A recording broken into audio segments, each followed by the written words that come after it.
The streets of Seattle had been drenched in rain all morning, leaving the air thick with the smell of wet earth and fresh beginnings. For most people, it was just another ordinary day. But for Emily Carter, it was the beginning of something she never expected, something that would test her heart, her patience, and her ability to forgive. Emily was a 26-year-old elementary school teacher who had always lived a quiet and structured life. She woke up early, brewed her coffee the same way every morning, and carried her bag filled with lesson plans to the small neighborhood school where she worked. Her life was predictable, safe, and carefully planned, just the way she liked it. But life has a way of unraveling the best-laid plans. Her story began the day she crossed paths with Michael Hayes, a man she had known distantly through mutual friends but never truly spoken to. Michael was everything Emily was not: spontaneous, reckless at times, with a charisma that drew people in without effort. He was tall, confident, and had an easy smile that could make even the most guarded person feel seen. Emily met him again at a charity event organized by the school district. She had been assigned to help at the registration desk, greeting donors as they walked in. Michael walked up, his navy suit slightly wrinkled as if he had rushed to get there. He flashed her a grin and leaned casually against the table. "Emily Carter, right?" he asked, his voice warm and steady. She looked up, surprised. "Yes, and you're Michael. We met a while back, I think." "Not met. Saw each other," he corrected with a chuckle.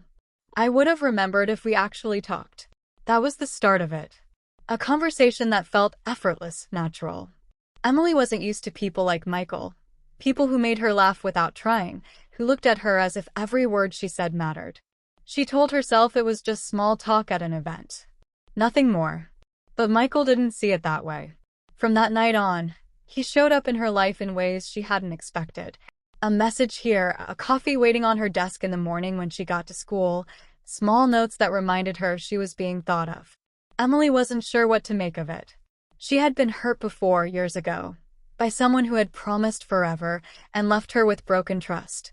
Since then, she had built walls, high, strong walls, to keep herself safe. So, when Michael's persistence grew, Emily's natural response was to resist. One evening, as she was leaving the school building late after grading papers, she found him waiting by her car, holding 2 cups of tea. "You work too much," he said, handing her a cup. She shook her head. "And you appear too much." "Is that a bad thing?" he teased. Emily sighed, clutching the warm cup between her hands. "Michael, I've told you before. I don't want this.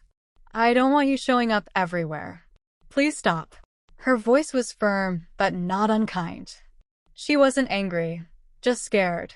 Scared of what might happen if she let him in. But Michael didn't stop. He didn't stop showing up with encouragement when she doubted herself. He didn't stop leaving flowers on her doorstep when she had a rough week. He didn't stop reminding her that she was worth someone's effort, that not everyone would leave.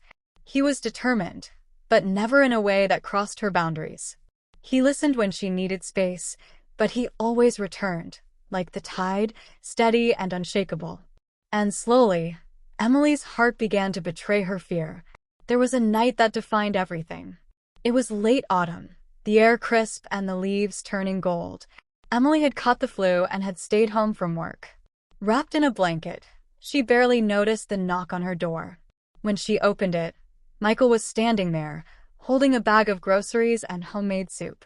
"You look awful," he said bluntly, though his eyes softened with concern. She managed a laugh. "Thanks for the compliment." He shrugged. "Someone's got to take care of you." Emily wanted to tell him to go, that she could manage. But instead, she stepped aside and let him in.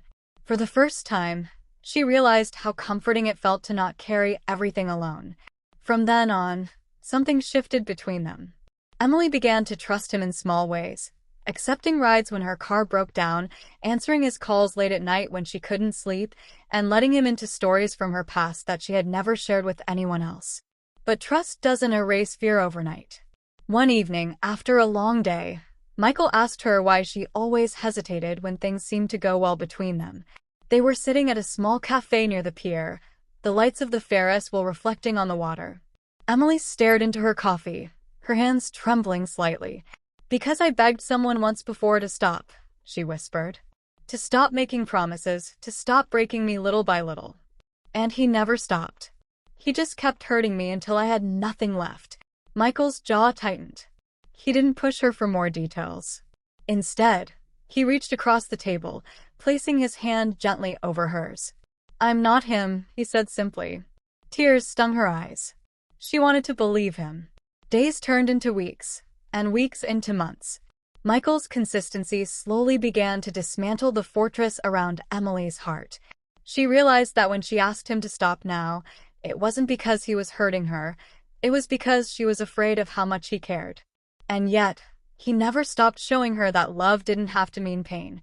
One winter evening, as snowflakes drifted across the quiet streets, Michael walked Emily home after a Christmas concert at the school. She hesitated at her doorstep, her breath visible in the cold air. "You're going to keep showing up, aren't you?" she asked softly. "Until you tell me to stop for real," he said with a smile. Emily's heart swelled. For the first time, she didn't want him to stop.